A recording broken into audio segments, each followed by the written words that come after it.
네, 안녕하십니까. 우리 다큐멘터리 비디오 카페 사회를 맡은 계명대학교 무교철학원의 김영찬입니다. 저를 기준으로 해서 바로 오른쪽에 계시는 분은 우리 서성희 선생님이시고요. 영화 학을 전공하셨습니다. 반갑습니다. 네, 그리고 그 옆에 계시는 분은 이강화 선생님이시고 서양 철학을 전공하셨습니다. 그래서 오늘 우리 내용에서 아마 인문학적인 부분은 이강화 선생님께서 많이 도움을 주실 거고요.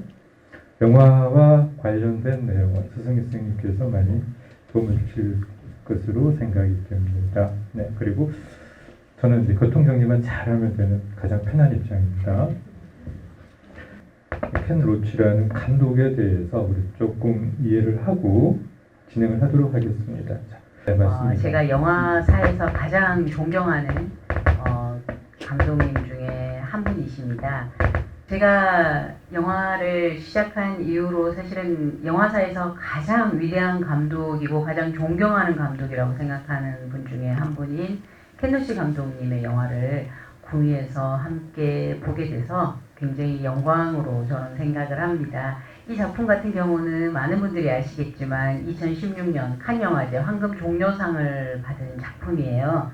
한 번 받기도 힘든 이 황금 종려상을 무려 2번이나 수상하셨던, 물론 10년 전에 보리밭을 흔드는 바람이라는 영화로 2번 받으셨고 또 이 영화로 2번째 그 황금 종려상을 받으셨는데 이분에 대한 설명은 사실은 우리가 그 요즘 봉준호 감독님한테 느끼는 그런 헌사를 영국에서는 해야 하는 감독이라는 생각이 드는데요.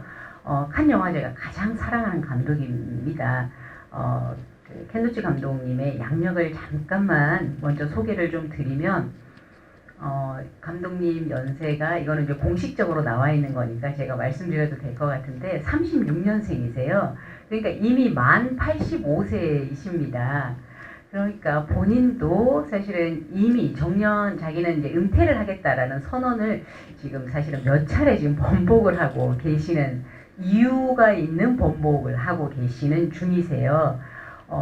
옥스퍼드 대학 법대죠. 예전에 이름은 조금 달랐더라고요. 그 법대를 다니시고 철강 노동자셨던 아버지 밑에서 법학을 공부해야 된다고 이제 이야기를 듣고 법 공부를 했는데 학교 다닐 때부터 이미 극을 만드는 것에 굉장히 호기심을 느껴서 학교에 다니다가 밤에는 나가서 극단 배우 생활을 조금 하셨다고 해요. 그런데 배우로는 정말 솔직히 큰 자질은 없었던 것 같아요. 그래서 그 극단에서 허드렛 일을 조금 돕다가 BBC에서 그 조연출을 양성하는 그런 과정에 1년 정도를 몸담게 되면서 방송과 인연이 맺게 됩니다. 그래서 연극계는 일찍 대학 다닐 때 극예술연구회에서 공부를 했지만 일찍 포기를 하고 바로 방송에 접하게 되면서 굉장히 유명한 방송 그 드라마 PD로 등극을 하는데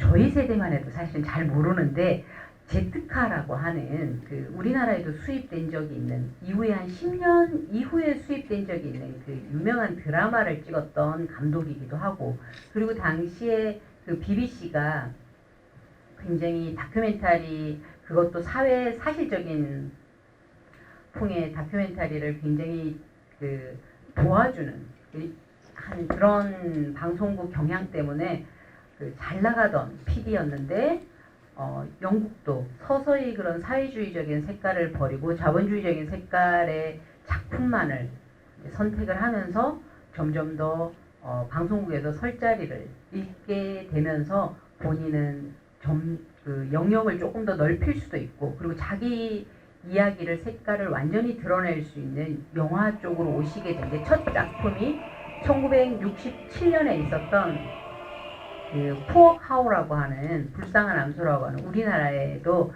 예전에 그 VHS 비디오 테이프로 많이 돌아다녔던 작품이에요.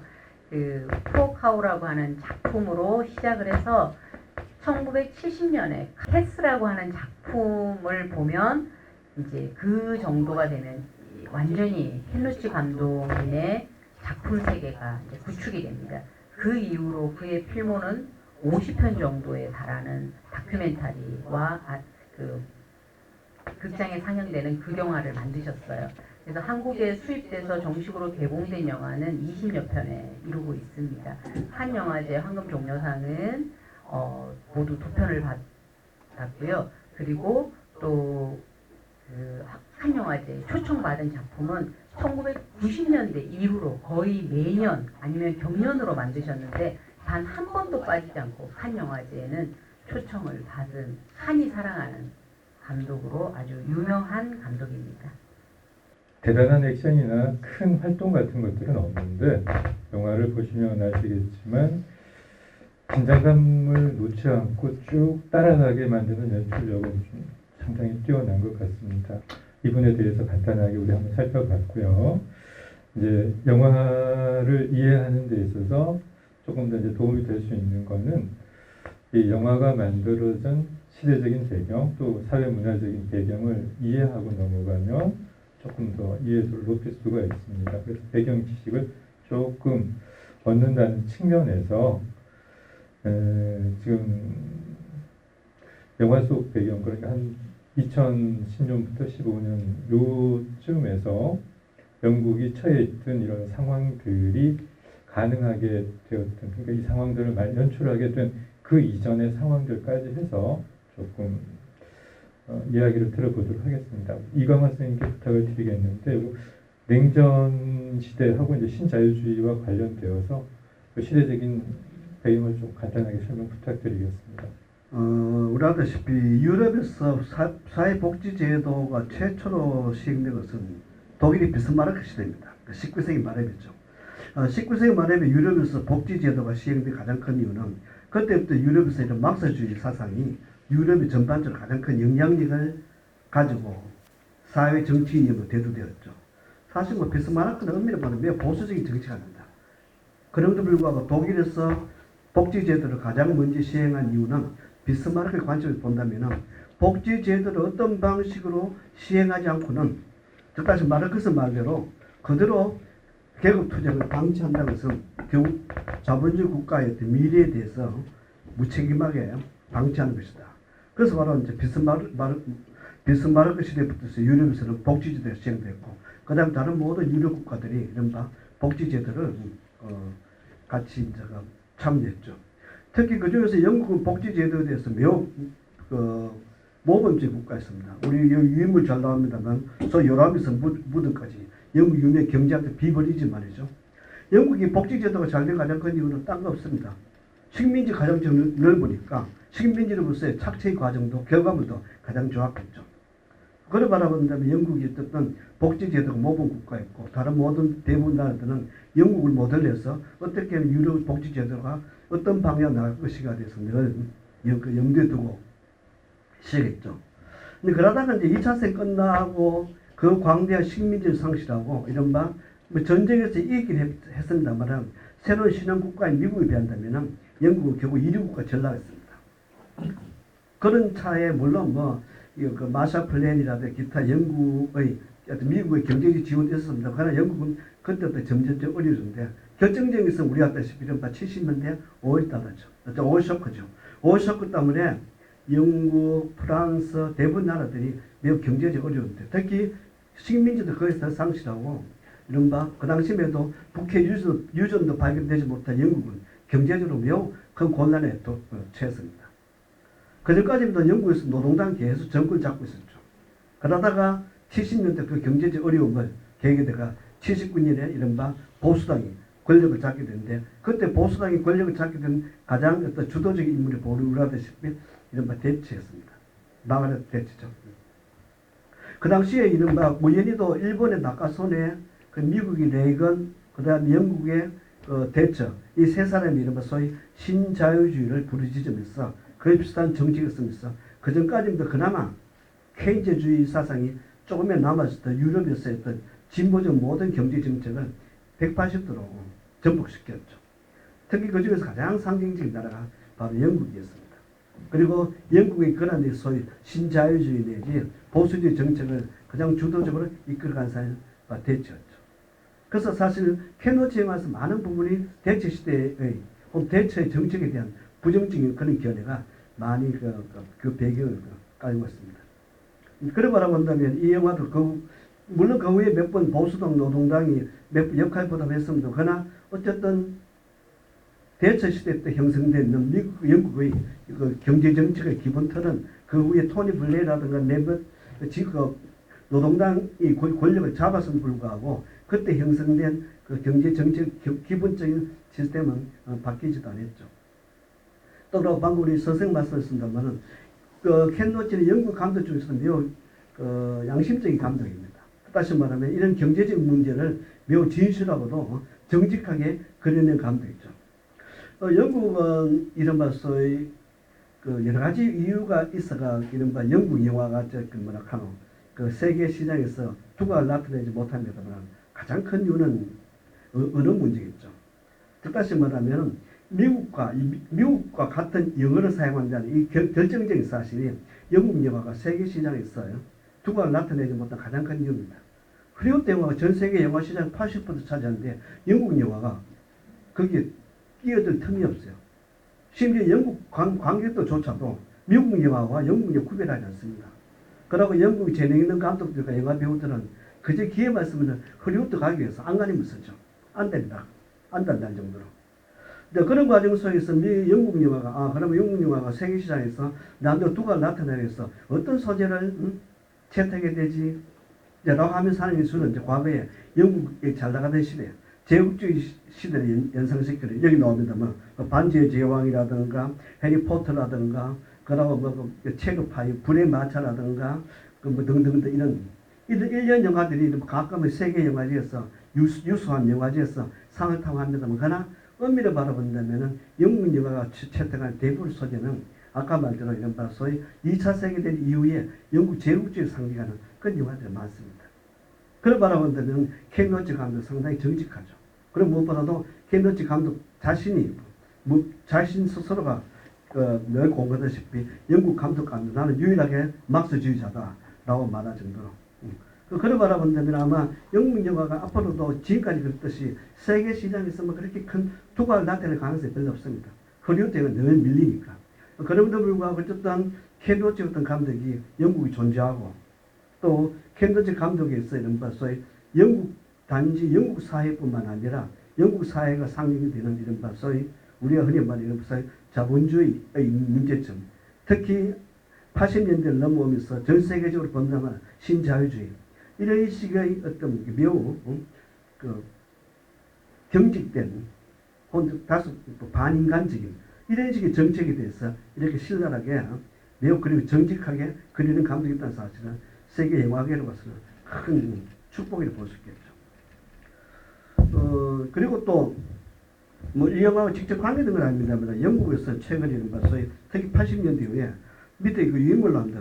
차브란 단어가 영국 사회에 가장 중요한 어떤 그런 사회적 용어로 사용됩니다. 유행을 본다고 했지만 차브라는 것은 원래 영국에서 가난한 사람, 어떠한 경제적으로도 덜을 낼 수 없는 사람, 이런 사람을 의미하는 사회적 소고입니다. 그냥 처처럼 이 차브란 단어가 사용된 것은 저 양반이 원래 가난한 사람이다. 그냥 사회적 빌보르 사회이다. 그런 사소한 의미인데 90년 접어들면서 영국 사회에서는 차분한 단어 하나의 어떤 사회적 계층과 특정한 어떤 계급을 상징하는 단어로 고정시켜 버렸죠. 고정되어 버렸죠. 그래서 바로 이제 국내에 번역된 책이 바로 이 차분한 이 책인데 이 책을 보면 이런 영국 사람들은 그 전까지만 해도 소위 어느 정도는 기독교적인 또 어느 정도는 어떤 사회적인 윤리적 차원에서 가난한 사람과 사회적 약자에 대해서 동정심을 가지고 그들은 어떤 식으로 이제 사회 같은 구성원으로서 관심도 가지고 그들의 삶에 대해서 어떤 어느 도덕적 책임을 느꼈는데 80년대 90년 접어들면서 영국인들 맞췄네. 이 차분한 단어를 공공의하면서 노골적으로 경멸한다. 저 친구는 차부에 속한단다. 그래서 저 친구가 살고 있는 동네는 차부들만 모였던 동네란다. 라고 이야기하면서 특정한 공간과 특정한 계급을 아주 노골적으로 경멸하고 또 그들의 그런 식의 사회적인 경멸 내지 사회적 차별을 전혀 도덕적으로 어떤 그 문제시하거나 양심적으로 그렇게 불편해하지 않는다. 그걸 바라본다면 이 차분한 이 제목이 영국식 잉여 유발 사건. 다시 말해 영국에서 모두 다 귀찮은 이제 잉여가 존재하는 뜻인데 이 차별에 대한 영국인들의 사고방식 변화야말로 바로 이 영화에서 나타난 이 다니엘에 대한 가장 일반적인 사고방식을 상징하지 않겠냐. 다시 말하면 이 영화에서 다니엘 블레이크라는 이 별로 배우지 못한 이 목사 아저씨야말로 바로 영국 사회에서 점점점 보편화되거나 차별한 단어를 상징하는 그런 어떤 인물 중 하나가 되겠느냐. 그런 바라본다면 우리 사회도 점점 그런 현상이 짙어져 가죠. 심화돼 갑니다. 그런 바라본다면 이 영화는 매우 보편적인 어떤 그런 주제를 공이 담고 있는 어떤 그런 사회적인 주제를 담고 있는 영화가 아닌가 그렇게 생각됩니다. 네, 감사합니다. 영화가 담고 있는 시대적인 배경이 냉전 시대하고 그다음 이제 신자유주의 경제 제도가 영국에서 자리 잡기 시작했던 배경에서부터 설명을 해주셨는데 혹시 우리 플로우에 있는 가장 젊은 친구 신자유주의 무슨 말인지 이해되나요? 괜찮아요. 되면 되고 안 되면 안 된다. 네. 고등학생이 앉아 있는데 용어가 좀 어려운 것 같아서 한번 물어봤습니다. 이게 영국이라는 나라가 산업혁명이 가장 먼저 일어난 나라죠. 그만큼 학문적으로 또 기술적으로 굉장히 앞서갔던 나라입니다. 지구상에서. 그러니까 2차 세계대전을 시작할 때까지만 하더라도 영국의 기술력은 미국과 독일을 앞지를 정도로 굉장히 뛰어났다고 그럽니다. 그런데 이제 2차 세계대전을 겪으면서 이제 자신들이 가지고 있던 학문적인 결과물과 기술적인 것들을 영국에서 미국에 넘겨줍니다. 왜 그렇게 되냐 하면 전쟁을 위해서 많은 물품들이 필요한데 영국은 그 당시 이런 것을 제조할 수 있는 능력이 없었습니다. 기술은 있는데 제조할 수 있는 공장 이런 것들이 없었기 때문에 미국에서 이제 이것들 제조할 수 있게끔 기술적인 것들을 모두 넘겨주고 나서 2차 세계대전이 끝나고 나니까 이제 승전국인 미국이 이런 기술들을 토대로 해서 비약적인 발전을 한 데 비해서 영국은 2차 세계대전에서 많은 피해를 입죠. 미국은 본토에 포탄 하나 안 떨어졌지만 그리고 또 많은 전쟁 비용을 끝나고 나서 부담해야 되는 그런 시기였고 이강화 선생님 말씀하신 것처럼 식민지를 다 잃어버리고 그래서 경제적으로 점점 이제 힘들어지는 상황이 전개가 됐고 그러다가 1980년대가 되면 우리나라도 IMF 경험했죠. 그 대영 제국이 IMF로부터 구제 금융을 받는 그런 지경까지 이르게 됩니다. 이런 과정 속에서 대처 수상이 들어서고 신자유주의 경제 제도가 굉장히 각광을 받게 됩니다. 그래서 신자유주의 하면은 아주 간단하게 표현하면 이거예요. 자유 경쟁을 통해서 경제가 지속되도록 한다.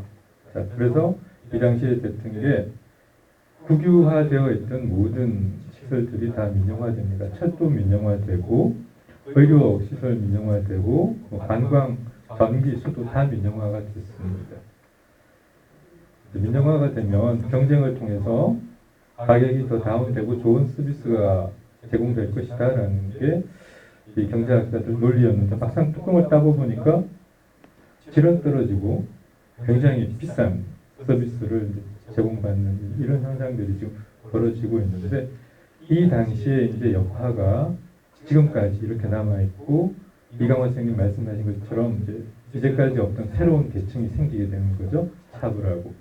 그래서 뭐 공식적인 계층은 아니지만 이 차별하는 계층에 소속되는 갖지 못하고 교육 떨어지고 이런 사람들에 대해서 하나의 어떤 카스트 비슷하게 이렇게 올가미를 씌우고 있는 그런 상황에 대해서 이야기하고 있고 오늘 보신 나다니엘 브레이크도 이제 이렇게 나락으로 떨어지는 사람들이 어떻게 되는가 이거를 이제 영화 속에서 그림으로 형상화해서 우리가 볼 수 있도록 제시한 사람이 켄 로치라는 감독입니다. 네, 자 그럼 영화 속으로 우리 좀 더 들어가 보겠습니다. 뭐 여러 등장 인물들이 나오는데 가장 대표적인 사람 다니엘 블레이크 브레이크와 KT라는 그 두 주인공의 캐릭터에 대해서 서성희 선생님께 약간 설명을 부탁드리고 이 사람들을 통해서 우리가 읽어낼 수 있는 부분까지 한번 설명을 해주시면 좋을 것 같습니다. 네. 정치적인 그 이야기들을 이제 주변에서 이야기를 조금 주변부에 관련된 이야기를 좀 했는데 다시 영화로 조금 더 돌아가 보면요, 이 영화 같은 경우는 이제 두 가지 선택을 보통 감독은 하게 돼요. 단순하게 이야기해서 두 가지로 나뉠 수가 있는데 저도 20대 때는 표현주의 이제 계열의 영화들에 대한 굉장히 고치가 되어 있었어요. 내가 어떤 그 이야기를 세상에다 하려고 할 때 내가 가진 감정을 극대화시키는 방식을 많이 연구를 하죠. 그 시나리오를 쓸 때부터 이미 이 영화 같으면은 그 감정을 고치시키고 여러분들을 재미의 세계로, 엔터테인먼트의 세계로 데려가려고 했다면 아마 그 KT하고 다니엘하고의 약간 연정이라든지 연분이 있다든지 혹은 그 다니엘에게 사연이 있어서 뭐 딸과 뭐 이런 관계라든지 이런 거부터 시작을 해서 감동을 배가시키는 작법을 시작을 합니다. 그리고 나서 음악을 거기다가 많이 넣고 그리고 형식주의, 표현주의라고 많이 이야기를 하는데요. 나타내는 그 촬영 기법이나 이런 것들을 굉장히 화려하고 커트를 많이 쪼개서 쓰는 방식의 연출법을 사용을 하게 됩니다. 그런데 그런 이야기들이 가지는 것은 사실은 결국은 허구가 아닌 것을 그러니까 사실이 아닌 것을 허구로 이야기하면서 사람들한테 허구임을 전혀 느끼지 못하게 하는 방식으로 연출을 하는 방식이거든요. 그것을 표현주의 혹은 형식주의라고 많이 이야기를 하는데 그 케누치 감독도 중간에 잠시 그런 영화가 오히려 뭐 보리밭을 흔드는 바람 같은 경우는 조금 더 감정을 고양시키는 방식으로 관객들을 아까 소위 말하는 재미의 어떤 세계로, 엔터테인먼트의 세계로 데려갔을 수도 있는데 사실은 그렇게 이야기하는 말 자체가 결국은 사회에 대한 태도라는 것을 이 감독은 이야기를 자주 합니다. 그래서 어떠한 영화도 메시지보다 형식이 어려울 수 없다. 그래서 영화를 가장 직설적이고 단순하게 만드는 방식을 시나리오 때부터 그렇게 쓰는 거예요. 그 아까 잠깐 나온 그 식료품 나눠주는 쇼핑을 한다는 아주 인간적인 예의를 표현하는 말이죠. 쇼핑이라고 말을 하죠. 이제 무료로 주는 물건임에도 불구하고 거기가 이제 켄노치가 오랫동안 지원을 하는 그런 단체라고 해요. 실제로 그곳에서 지원을 오래 하면서 몇 년간을 탐구를 하면서 이렇게 살고 있는 사람들에 대한 조사를 통해서 있는 그대로를 보여주는 형식을 취하게 됩니다. 조금 거슬러 올라가면 켄노치 감독이 나이도 있으시니까 사실은 이탈리아의 네오리얼리즘의 영향을 받아서 그런 부분에 대해서 가장 영향을 많이 받은 게 배우 그리고 세팅 그리고 조명 쓰는 방식인데요. 특히 아까 이제 배우에 대한 이제 설명을 조금 요구를 하셔서 말씀을 드리면 이 영화도 좀 비슷한 얘기긴 한데 그 데이브 존스 혹은 이 여자 배우 케이티였던 헤일리 스코트 그 스콰이어 같은 경우 혹시 보신 적 있으세요? 저도 영화 전공자이지만 단 한 번도 본 적이 없습니다.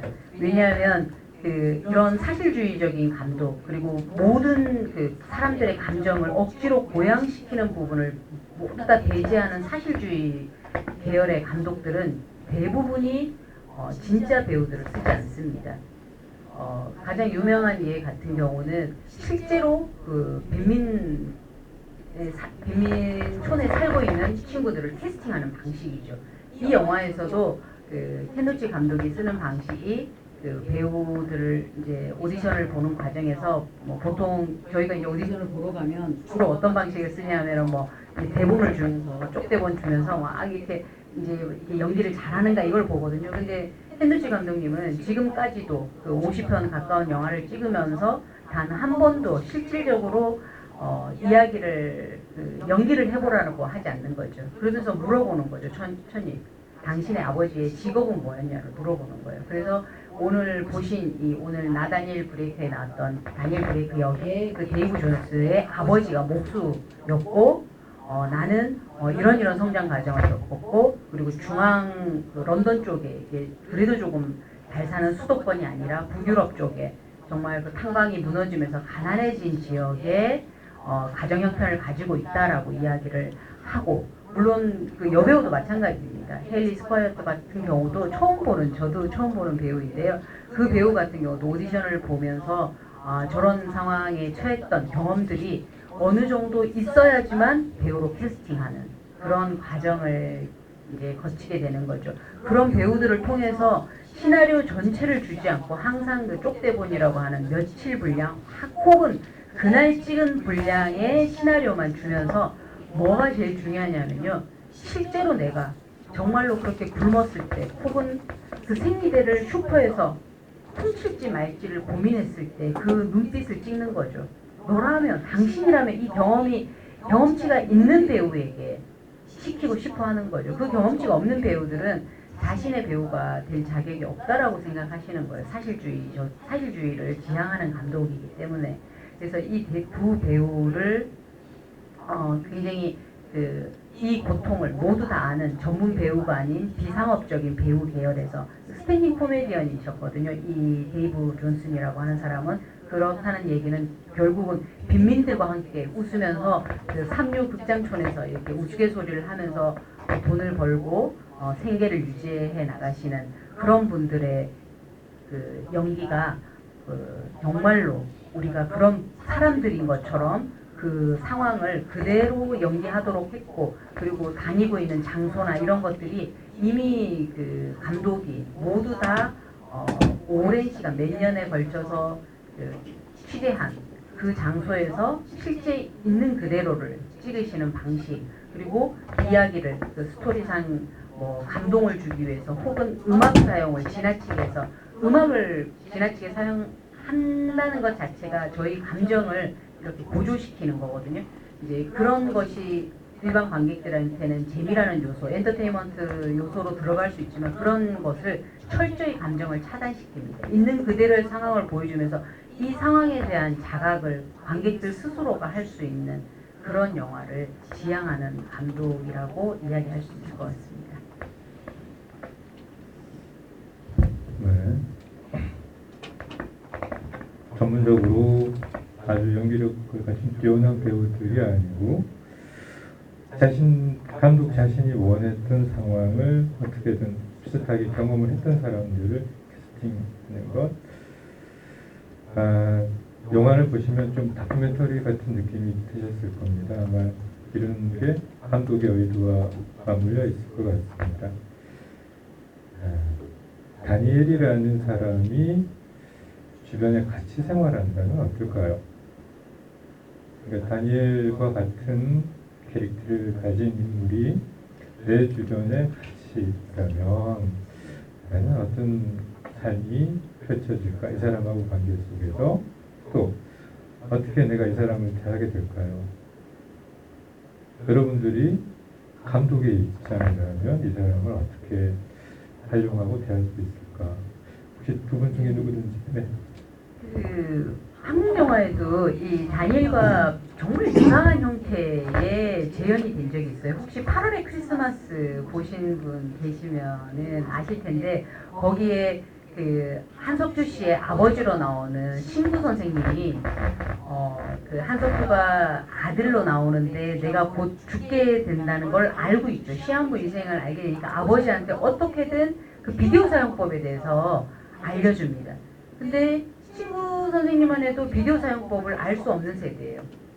그러니까 아무리 얘기해도 못 알아듣는 거예요. 그래서 아버지는 이것도 몰라요 하면서 뛰쳐나가는데 그때 아마 정말 많은 분들이 눈물을 많이 흘리셨을 거예요. 저도 저희 아버지가 그 비디오 작동법을 정말 정확하게 잘 모르셨거든요.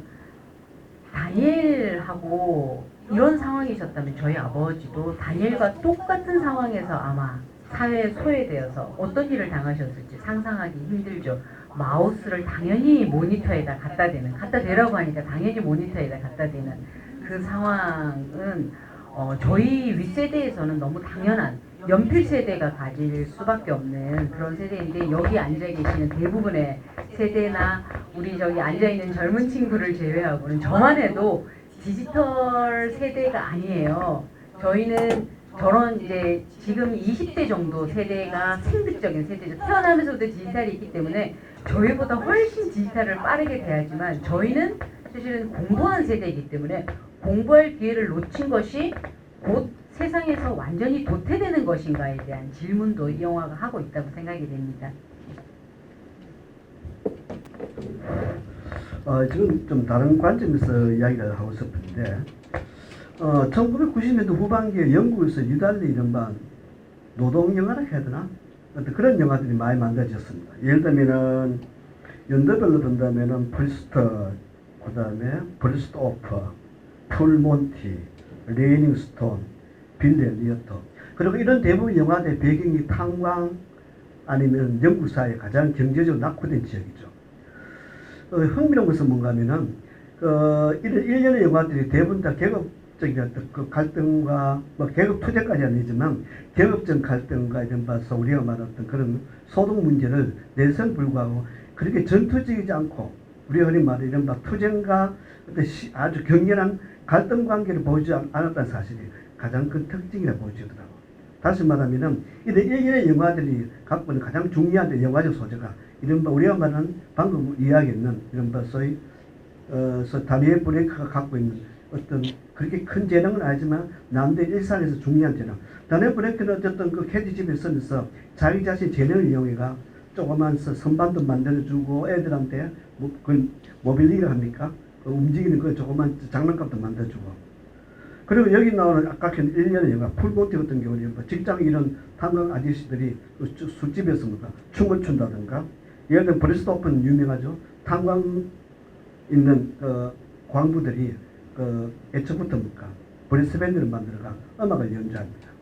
그리고 레이닝스톤도 그렇고 빌 엘리어트는 우리가 입이 잘하고 있죠. 어린 손자가 뭡니까 이런 바소에 춤을 춥니다. 아버지는 이른바 그 권투를 배우라고 권투장에 보냈는데 그 권투장이 장사간 데가 반틈은 권투 링으로 사용하고 반틈은 뭡니까? 그 웬 아주머니가 어린 소녀들에게 춤을 가르쳐줘. 그래서 춤을 배웁니다. 그래서 영화가 전체적으로 그렇게 막 격렬하게 전투적이고 투쟁적이지 않다는 사실. 매우 생존의 위협을 받을 정도로 매우 사회적으로 낙후되어 있고 사회적으로 매우 어떤 그 곤란한 상황에 처해 있어도 불구하고 그래서 그게 뭐 영국이 우리가 말하는 이른바 노동영화의 가장 중요한 어떤 그런 특징이 아니겠느냐. 다시 말하면은 흔히 다른 영화에서 가끔 보여주는 어떤 지나치게 격렬하게 지나치게 계급투쟁적이고 지나치게 어떤 그런 사회적 갈등을 노골적으로 보여주는 대신에 어떻게 바라본다면 그들이 처해진 그러다 절망의 상황과 전혀 상치되는 매우 낭만적이면서도 매우 어떤 그 예술적인 그래서 상황 자체가 영국 영화 특징 아니겠느냐. 그것은 어떻게 바라본다면은 아까도 말씀드렸지만 영국이라는 나라가 자체가 프랑스나 독일에 비해서 계급투쟁의 역사가 좀 짧고 또 두 번째는 아마 그들 나라가 그 산업혁명을 거치고 오면서도 비교적 원만하게 사회적 갈등 관계를 해결했는 역사적인 어떤 체험의 결과가 아니겠느냐. 뭐 예술하면 영국이 그렇게 막 뛰어난 나라는 사실 아닙니다.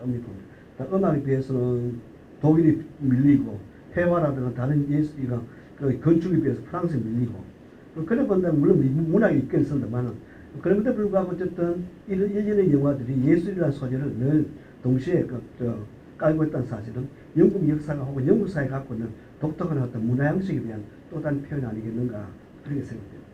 이게 제가 조금만 더 부연 설명을 드리면 켄 로치 감독이 그 칸 영화제에서 인터뷰할 때도 그랬고 수상 소감을 이제 황금 종려상을 받았으니 모든 스포트라이트를 받으면서 했던 것도 지금 영화 선생님이 말씀하신 것과 일맥 좀 상통하는 부분이 있는데요. 많은 분들이 이제 물으시는 거죠. 평생을 켄 로치 감독이라고 하면 만약에 이제 여기 혹시 플로어에 영화 감독을 꿈꾸시는 분이 있으시면 사실은 내가 사실주의적인 그 계열의 감독이 되고 싶으면 사실은 전 세계에서 가장 따라야 하는 바이블과 같은 감독입니다. 다시 말해서 봉준호 감독님이 칸과 아카데미상 2개를 동시에 석권하면서 가장 높은 칭송을 받았던 게 당신은 하나의 장르가 되었다라는 칭송이었거든요. 근데 이전에 이 켄 로치 감독 같은 경우는 이런 사실주의 영화 계열에서 당신은 하나의 스타일이다. 그러니까 이런 사회주의적인 계열의 영화를 찍으려고 하면 넘어서야 하는 벽이, 그리고 그 스타일을 구축한 사람이 세계 영화사에서 켄 로치 감독의 입지입니다. 가장 공고한 이런 스타일을 만들었는데, 아까 잠깐 말씀하신 레이닝스톤이나 이런 켄 로치 감독의 일련의 작품들 세계를 보면은 이제 굉장히 그 자신이 드러내고 있는 정치색을 그대로 내고 있죠. 노동당 소속이고, 그리고 나는 좌파다라는 거를 서슴없이 이야기를 하세요. 그래서 사람들이 많이 묻죠. 당신의 영화가 그러면은 세상을 변화시킬 것이라고 당신은 믿고 있냐고, 어떤 태도를 어떻게 해야 되겠냐고 물으면 그럴 때마다 감독님은 항상 말씀하시는 게, 나는 영화가 이 세상을 혁명을 일으킬 것이라고 결코 생각지 않는다라고 이야기를 합니다. 그렇지만 내 영화가 지니고 있는 이 태도가 세상 사람들에게, 특히 힘든 사람들한테 이거는 네 탓이 아니야, 당신의 탓이 아니고, 그리고 이 세상에는 분명히 아직은 희망이 있어 라는 메시지를 전달하는 것이 자기가 영화가 가지고 있는, 그리고 자신이 이 세상에서 영화를 찍는 그 태도의 기준이다 라고 이야기를 하셔서, 아마 아까 말씀하신 것에서 어떤 그 급진적인, 그리고 약간 폭력적인 전복을 꿈꾸는 그런 영화와는 궤를 분명히 달리하는 사실주의의 스타일을 또 만들어냈다라는 생각이 듭니다. 네, 서성희 선생님 자료 중에 제일 위에 보면 타이틀이 내 잘못이 아니야 이렇게 적어 놓으셨는데, 아마 이 내용을 말씀하시는 것 같습니다. 방금 감독이 이야기하고 싶었던 것 핵심적인 게, 게이티한테 그 이야기할 때 다니엘이 막 급하게 약간 먹는 장면 보고 스스로 죄책감을 느낄 때, 이게 네 잘못은 아니다.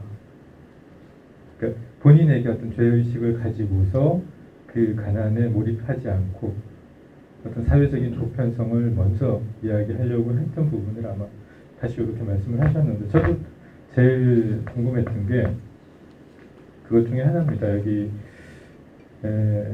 수상 소감에서 과연 다른 세상이 가능할까, 이런 예술 작품을 통해서. 이 질문에 대해서는 뭐 여러 가지 의견이 있겠습니다만, 일단 오늘은 가능할까요, 이광호 선생님? 예술 작품을 통해서 사회 변혁이? 뭐 보는 사람마다 다르겠지만, 어쨌든 예술 작품 자체가 혁명과 변화를 위한 도구로 사회적인 결국 바람직하지 않다. 다시 말하면은 사회 변혁을 위해서 어떤 도구로 사용하기까지는 가능할지 모르겠지만, 그것이 진정하게 어떤 우리가 말하던 혁명과 변화한 변화를 위해서 어떤 다른 어떤 우리가 말하던 과격하다든가 그런 차원으로 나가는 것은 원래 예술이 존재해야 되는 어떤 의미에서 좀 벗어난 것이 아니겠는가. 제가 잠깐 말씀을 좀 드리면, 아까 차후 세대에 대해서 잠깐 말씀하셨는데, 이 영화가 이제 나타내고 있는 사람들에 대한 태도가 총 3가지 부류로 나옵니다. 첫 번째가 이제 이런 디지털 세대에 뒤처진, 소위 말하는 저희도 지금 새로운 세대가 맡고 있는 노년 세대입니다.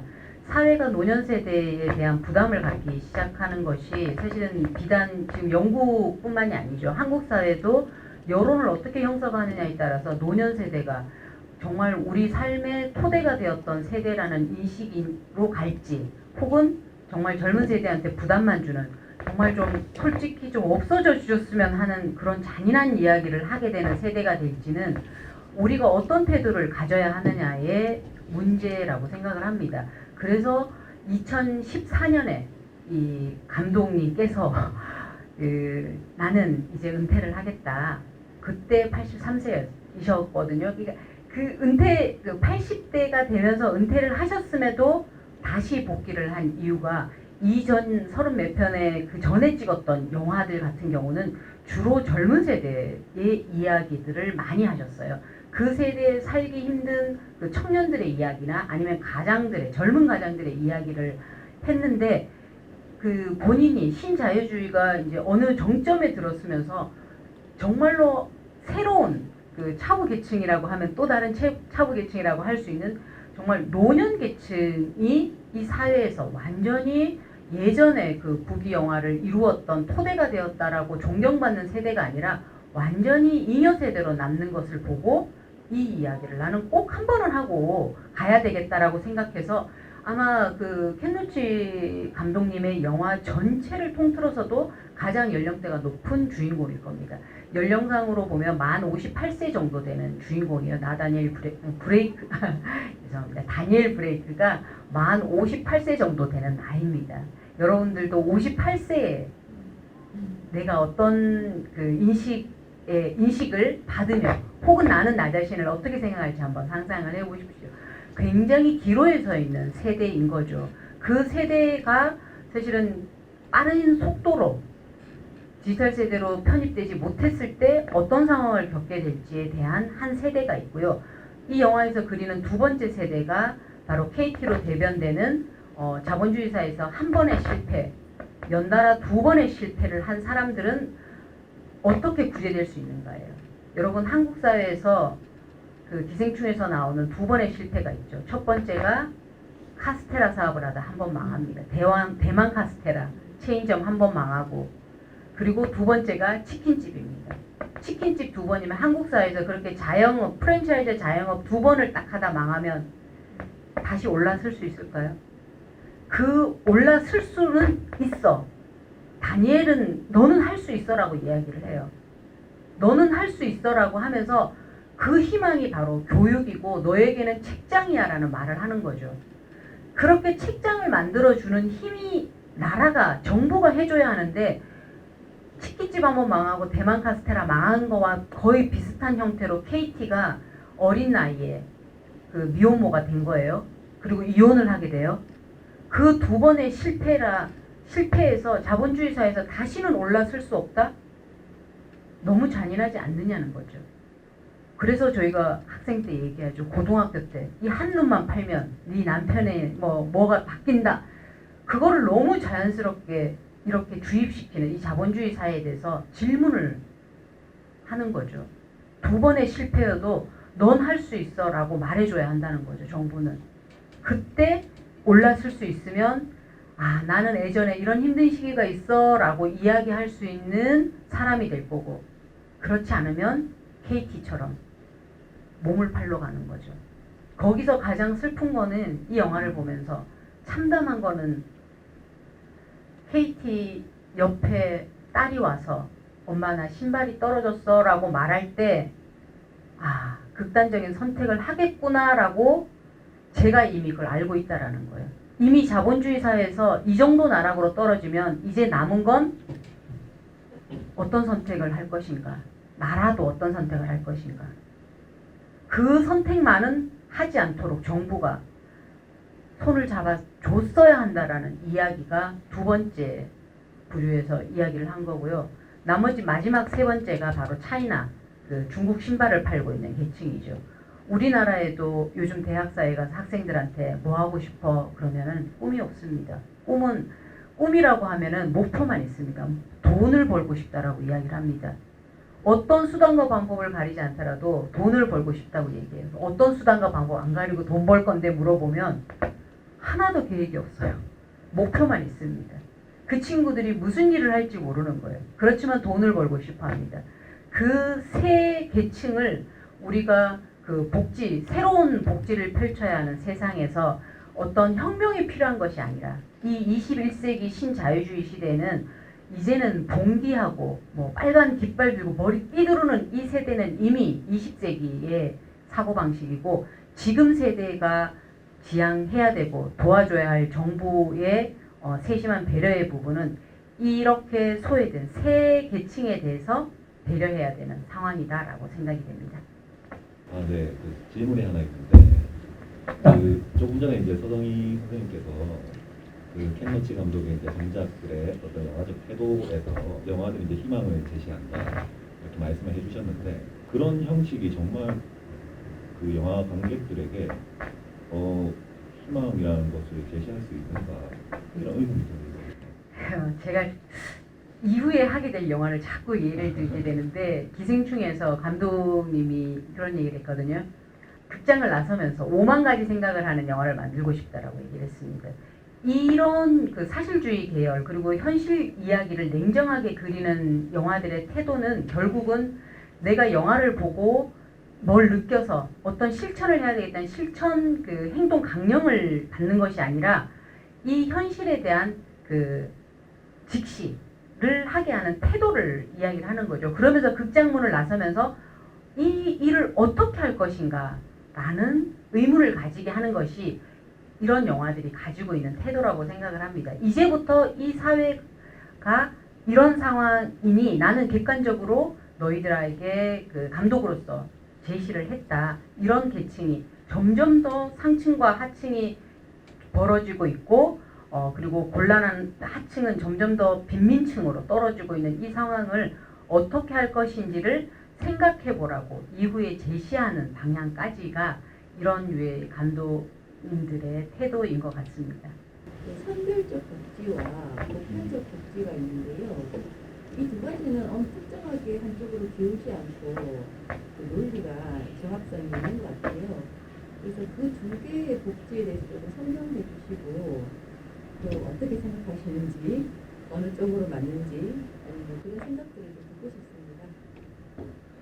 뭐 제가 전공이 복지 쪽이 아니니까 뭐 그에 대해서 구체적으로 말씀드리긴 좀 그렇습니다만은 뭐 선별적 복지라든가 기타 여러 가지 어떤 정책상의 문제는 그 국가라든가 공동체에 처해진 상황에 따라서 좀 다르다고 볼 수 있으니까 그걸 뭐 어떤 식으로 획일적으로 말씀을 드리긴 좀 그렇겠죠.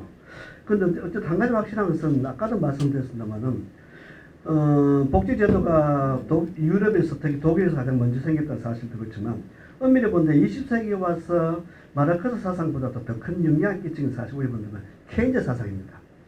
그래서 사실 케인즈 사상 때문에 우리는 결국 미국과 영국 같은 경우에 대공황을 남들 극복할 수 있었고 물론 이제 대공황이 극복하는데 주된 계기는 사실 2차 세계대전이죠.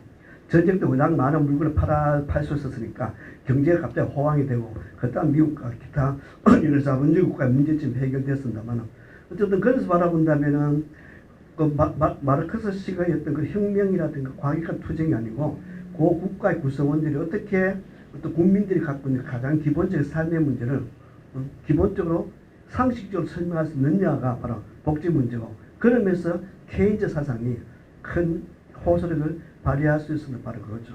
그래서 2차 세계 끝나고 난 뒤로 사실 서방의 대부분 국가에서는 마르크스 그 이념을 제도를 택한다는 거의 없죠. 공산화된 동유를 빼놓고는. 거기다가 케인즈 사상이 있습니다. 그리고 또 케인즈적인 사상 그 자체가 이른바 소위 온건한 사회 변혁을 가능하게 만들었고. 근데 문제는 뭔가 하면은 그는 케인즈적인 사고방식이 유럽 혹은 미국에서 어느 정도 그 큰 역할을 할 수 있었던 것은 뭐냐면 2차 세계대전 이후에 이른바 그쪽 사회에서의 어떤 문화적인 현상하고 관련되어 있죠. 어쨌든 유럽에서 대부분 국가들이 2차 세계 끝나고는 물론 이제 그 미국의 어떤 뭐 마샬 플랜이라든가 경제적인 지원도 있었습니다만 어쨌든 그 케인즈의 사상 그 자체가 유럽의 대부분 서유럽에서 했던 그런 식의 어떤 정치 경제의 어떤 그런 정책에서의 중요한 인연적 토대가 됐습니다. 그런 바로 본다면은 최소한이 그렇게요. 그런데 불구하고 그 당시에 미국의 보수적인 정치가들은 케인즈 사상을 채택했는 루즈벨트 대통령을 빼갱이로 몰아붙였어요. 다시 말하면 저런 식으로 최소한의 복지적인 이념조차도 포함하고 있는 루즈벨트 사상은 공산주의에 똑같다는 거예요. 그런 말을 본다면 우리로서 이제 복지제도가 갖고 있는 기본적인 이념과 사회 전체가 어떤 우리의 어떤 변혁을 통해서 바꾸려고 하는 그런 이념의 차이를 우리는 상식적으로 알아야 되는데 우리 사회는 그게 없죠. 다시 말하면 우리 사회에서는 무조건 빼갱이고 무조건 과격한 사상을 몰아붙입니다. 다시 말하면 2차 세계대전 이후에 유럽이 경제적 발전할 수 있는 가장 큰 토대가 바로 아까 이야기한 케인즈 사상이고 또 그런 케인즈 사상 자체가 2차 세계 끝나고 유럽이 문화적으로 발전할 수 있었던 가장 대표적인 어떤 그런 사상적 토대였죠. 또 그러고 우리가 예술이 한 사회를 변화시킬 수 있는 것이 얼마나 큰 힘을 발휘할까에 대해서는 많은 사람들이 회의를 가질 수 있지만 그 한 가지 확실한 것은 똑같은 비판 이론에 속한 그 사상가라도 아도로노 같은 경우는 예를 들어 대중영화에서 매우 부정적이었죠. 특히 영화 되게 싫어했습니다. 아도로노. 그에 비해서 영화에서 매우 긍정적인 사람이 바로 우리가 아시다시피 베냐민이었고, 특히 그람시 같은 경우는 이른바 헤게모니 이론을 주장하면서 결국 우리는 혁명이라든가 과격한 방법으로 한 사회를 변혁시킬 수 없다면 우리가 마지막으로 사용할 수 있는 유일한 도구는 문화적 차원에서의 어떤 표현 방식이다. 그러니까 한 사회가 갖고 있는 국가 권력, 지배층, 한 사회가 갖고 있는 모든 것을 쥐고 있는 그 사회 지배층들과 그 밑에서 이른바 어떤 방식인지 예속돼 있거나 그들에 의해서 삶이 늘 위협받는 사람이 마지막으로 그 두 계층이 마지막에 마주칠 수 있는 것은 바로 문화와 예술이라는 것이죠. 그런 바라보는데 우리는 예를 들면 기생충이라든가 이런 일련의 영화, 나다니엘 브레이크 이런 영화가 그냥 영화관에서 한 2시간 정도 영화를 보고 관객들이 나오는 관객들에게 잠시 감동을 줄지 모르지만 그러나 그람시 말을 한다면 이것이야말로 바로 가장 중요한 투쟁이 벌어지는 소위 헤게모니 공간이라는 것이죠. 그게 물론 당장 이루어지지는 않겠죠. 그걸 바라본다면 한국 영화가 어쨌든 90년대 이후에 여러 가지 면에서 발전하고 특히 한국 영화를 이끌어가는 대부분의 우리 국제영화제에서 두각을 나타내거나 한국 영화 명성을 올린 대부분의 감독들이 우리가 말하는 다소 의식이 있는 우리가 어떤 진보적인 감독이라는 사실은 그리고 또 그들에 의해서 한국 영화와 한국 사회에 대한 또 다른 시선이 가능하다는 사실은 결국 우리는 서서히 그동안에 외부의 어떤 상황에도 불구하고 한국 영화를 바라보는 시선 그 자체가 아까 말한 헤게모니의 관점에서 서서히 변하게 되었고 심지어 그걸 부정적으로 바라보는 사람조차도 그런 시선에 나중에 결국 같이 동참하게 된다는 것이죠. 그래서 저는 그래서 합니다. 물론 국가에서 어떤 방식으로 예를 들어 노인들에 대해서 어떤 금액을 지급한다든가 계층에 따라서 어떤 소득에 대한 어떤 그런 금전적 지원한다든가 이것도 중요합니다만 그러나 가장 중요한 어떤 한 사회 구성원들에 대한 변혁의 한 방법 중 하나가 있어요. 어떤 그런 문화적인 예술까지 아니더라도 문화적인 차원에서의 구성원들의 사고방식 변혁시키는 것. 그거는 아까부터 말씀드린 외국의 특히 2차 세계 이후에 유럽과 미국의 역사 자체가 잘 보여주고 또 최근에 한국의 문화 현상 자체가 그걸 잘 보여주고 또 무엇보다도 이런 식의 영향은 알게 모르게 우리 모두가 사회 변혁을 동참하게 만드는 그런 결과를 가져오지 않는다. 그렇게 생각합니다. 그 복지에 대해서 저도 복지를 잘 모르지만 이 영화에서 보여주는 복지만을 생각한다면 제 개인적인 경험을 저는 꼭 좀 얘기하고 싶었는데 저도 이제 직업이 들쑥날쑥한 예술인이기 때문에 저는 원래 이제 직업이 영화평론가예요. 그러니까는 어떤 단체에 소속된 적도 있고 아닌 적도 있고 그래서 그 돈을 받으러 간 적이 있었어요.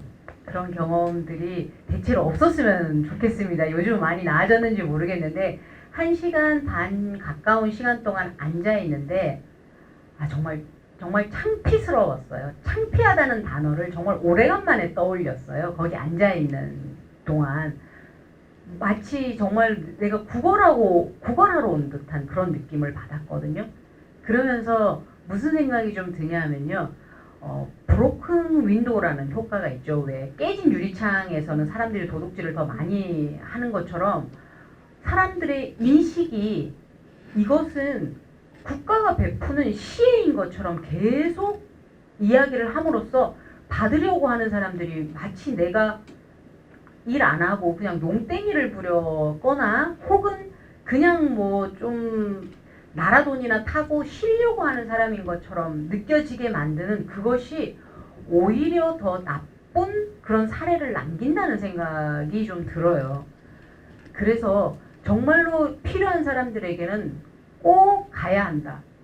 그거를 이용하지 않아야 한다라는 그 사회적인 인식을 시키는 것이 훨씬 더 정부가 적극적으로 해야 할 일이지 마치 그거 받으러 중간에 이제 일자리가 잠시 공백이 이제 있는 사람들이 마치 그 돈 타서 좀 놀고 한 6개월 놀고 먹으려고 하는 사람인 것 같이 그렇게 대우하고 그리고 수치스럽게 만드는 그 일을 반복하는 것이 그런 사람들을 막는 것이 결코 아니라는 생각이 좀 들었습니다. 이 영화에서 결국 나다니엘 브레이크가 벽에다가 그거를 쓰기도 하고 마지막에 나는 모든 걸 포기하고 항소를 하겠다라고 선택하는 그것도 존엄성 때문이거든요.